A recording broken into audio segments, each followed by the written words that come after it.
안녕하세요. 정희연입니다.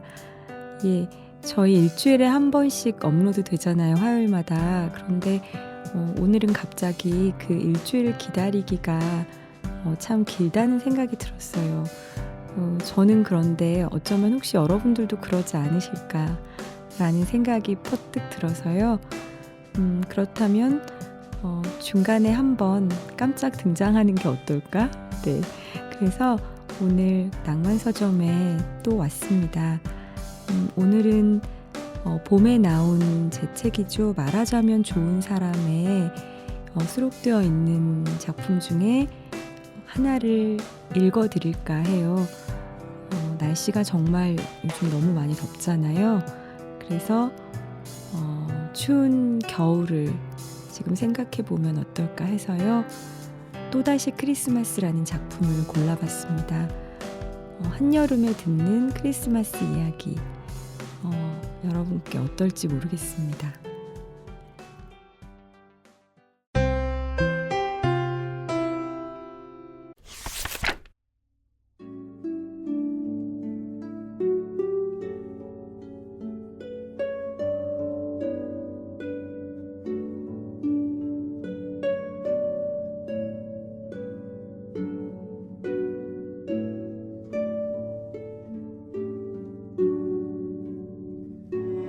또다시 크리스마스. 그때 우리는 서울의 남서쪽에 살았다. 크리스마스는 특별하지 않았다. 물론 어머니나 아버지가 그렇게 말한 적은 없었다. 그것은 구태여 강조할 필요조차 없는 일이었다. 6 아이를 먹여 살리느라 정신이 없었던 그들은 거의 매일 늦게까지 일했고 크리스마스 이브도 다르지 않았다. 크리스마스 이브에 우리들은 텔레비전에 특집 프로그램을 틀어놓은 채 김치찌개나 된장찌개를 데워 멸치볶음과 무말랭이, 콩나물 무침 같은 반찬으로 저녁을 먹었다. 정사각형의 포마이카 밥상은 행주지를 하고 나면 공부 책상이 되었다. 저녁이면 4살 위의 은영 언니와 거기 머리를 맞대고 앉았다. 내가 몇 권 안 되는 동화책을 반복해 읽는 동안 은영 언니는 만화를 그렸다. 언니가 그리는 그림에는 공주들만 나왔다. 언니는 주로 분홍색과 노란색, 가끔 빨간색의 색연필을 사용해 레이스가 층층 달린 드레스를 꼼꼼하게 칠했다.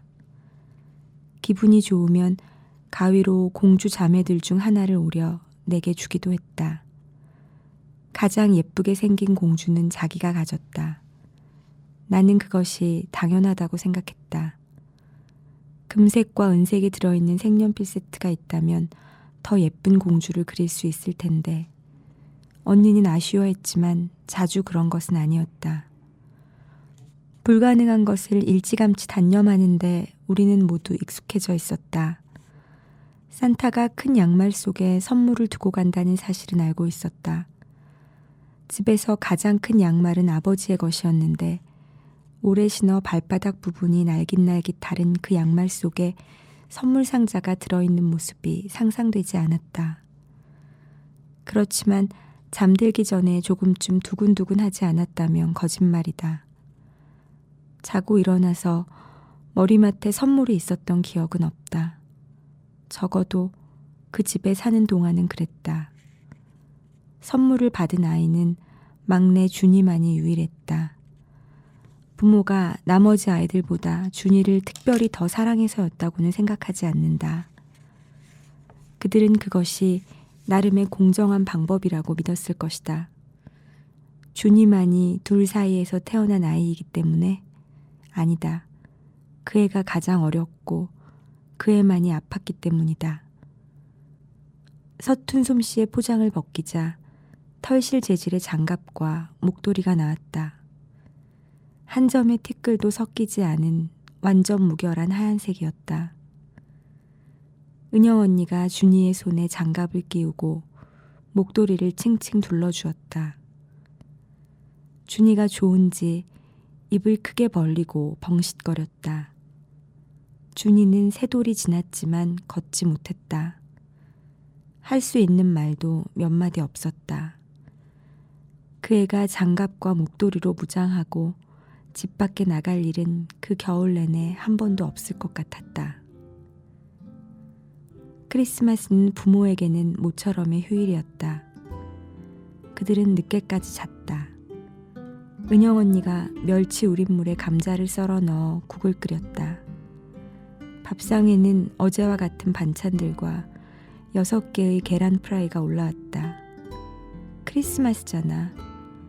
언니가 나에게만 들리도록 속삭였다. 좀 부끄러워하는 표정이었다. 계란 프라이의 노른자는 완벽하게 봉긋했고 감자국은 보드라웠다. 오빠들이 밥 한 그릇을 뚝딱 먹어치웠다. 언니는 그때 12살이었다.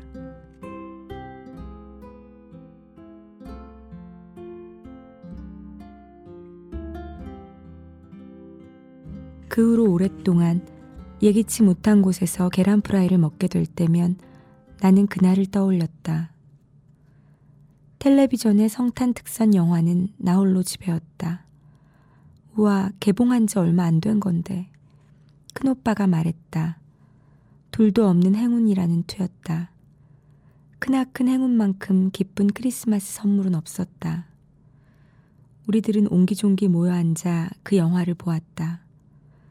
도둑들이 공중에 붕 떴다 벌러덩 자빠지는 장면에서 모두들 눈물이 날 만큼 깔깔 웃었다. 영화가 끝나고 머릿수만큼 귤을 나누어 준 것도 은영 언니였다. 다음해 크리스마스에는 은영 언니가 없었다. 어머니와 아버지는 가을이 되기 전에 헤어졌다. 어머니를 따라왔던 아이들은 어머니를 따라 떠났고 아버지를 따라왔던 아이들은 아버지를 따라 그 집에 남았다. 은영 언니는 떠났고 나는 남았다. 준이는 큰오빠 등에 엎여서 갔다. 아직 더운 날이라 소매 없는 티셔츠에 반바지를 입었다. 반바지 아래 드러난 준이의 두 다리가 나뭇가지처럼 앙상했다. 언니가 나를 끌어안고 흐느껴 울었다. 보러 올게, 꼭 보러 올게. 언니는 운동화 상자를 남기고 갔다. 우리들이 같이 보낸 크리스마스가 3번이었나 4번이었나. 그런 것은 아무에게도 중요하지 않았다. 그들이 떠난 집은 휑했다. 작은 방 3개가 다닥다닥 붙은 집인데도 그랬다. 내가 끓인 감자국은 언니가 한 것 같은 맛이 나지 않았다.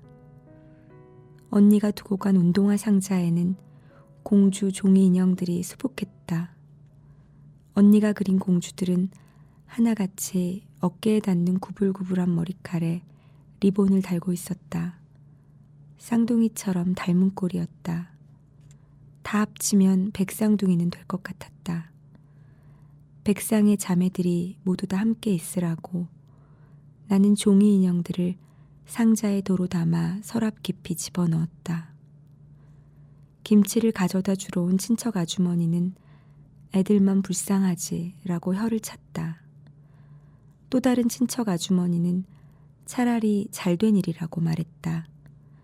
남남길인데 시꾸랍시고 한 집에서 크다 보면 별별 일이 다 일어나지 않았겠느냐고도 했다. 맞다, 남인데. 혀를 차던 아주머니가 맞장구 쳤다. 나는 그녀들이 가져온 김치를 먹지 않았다. 그 뒤로 언니의 소식은 들은 적이 없었다. 은영 언니와 그녀의 남자 형제들에 대해, 준이에 대해, 어머니에 대해 입 밖에 내는 건 아무도 정해주지 않은 집안의 금기였다.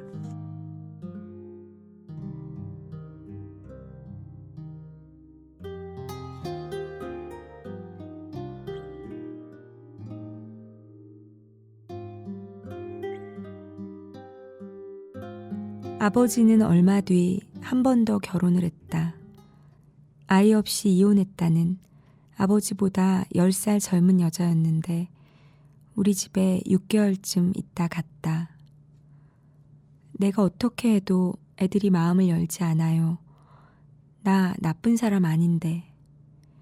그녀가 나쁜 사람이 아닌 것도, 내가 마음을 열지 않은 것도 사실이었다.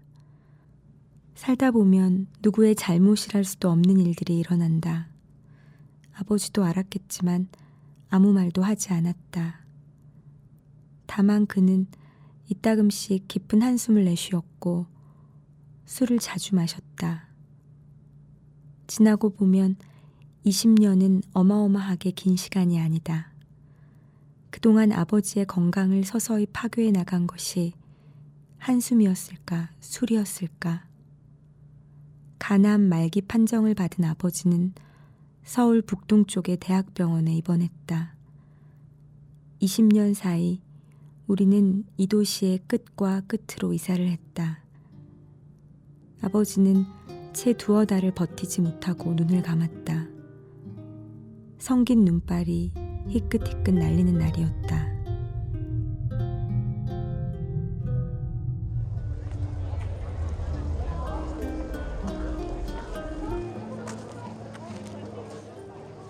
병원 부설 장례식장에 빈소가 차려졌다.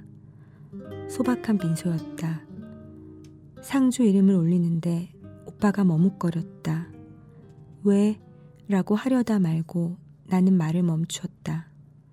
그래도 써야겠지? 오빠가 물었다. 나는 천천히 대답했다. 그래야지. 오빠하고도 그 시절의 이야기를 단 한 번도 한 적 없었다. 아들 영호, 영준, 딸 영선.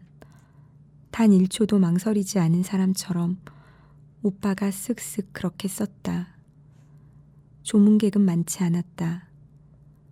영호 오빠는 작은 회사의 신입사원이었고 나는 더 작은 회사의 계약직이었다. 아이고 한산해도 너무 한산하네. 친척 아주머니가 어깨에 쌓인 눈발을 털어내며 들어서자마자 외쳤다. 그러게 니들이 진즉 결혼이라도 좀 해두지 그랬냐. 또 다른 친척 아주머니가 혀차는 소리를 냈다. 그녀들은 우리 집을 혀찰 일이 끊이지 않는 집이라고 여기는 게 분명했다. 대놓고 혀를 차도 되는 집이라고 말이다. 첫날 밤 10시가 지나자 손님이 아예 끊겼다. 눈발이 점점 굵어지고 있다고 했다. 장례식장 안에는 창문이 없으니 아무것도 알 수 없었다. 오빠와 나는 그저 덤덤히 빈소를 지켰다. 난방이 들어오는지 엉덩이를 대고 앉은 바닥이 적당히 따뜻했다. 좀 눕고 싶다고 생각했다. 그때껏 나는 한 방울의 눈물도 흘리지 않았다. 나는 아무도 없는 곳에 누워서만 울 수 있는 어른이 됐다. 그때 누군가 빈소로 들어서는 기척이 느껴졌다. 나는 반사적으로 몸을 일으켰다. 손님은 여자와 남자였다. 남자는 휠체어에 탔고 여자가 그것을 밀고 들어왔다. 처음에 얼굴을 보기 전에 나는 그들이 평범한 조문객인 줄로만 알았다. 영정 사진 앞에 두 손을 모으고 여자는 천천히 절을 했다. 여자가 절을 하는 동안 휠체어의 남자는 고개를 숙이고 있었다. 이윽고 그들이 오빠와 내 쪽으로 몸을 돌렸다. 여자는 임신부인 듯 둥글게 배가 나왔고 남자는 아직 앳된 얼굴이었다. 오빠가 말을 더듬었다. 나는 눈만 끔뻑거렸다. 여자가 말했다. 나 누군지 알겠니? 눈가로 뜨거운 것이 확 몰려들었다. 나는 두 손으로 화탓한 눈가를 문질렀다. 내가 아주 오래전부터 이 순간을 기다려왔음을 알았다. 준이는 여전히 걷지 못했다. 그 애가 구사할 수 있는 단어는 50여 개쯤 되는 것 같았다. 의사소통하는데 크게 어려움은 없어. 은영 언니가 알려주었다.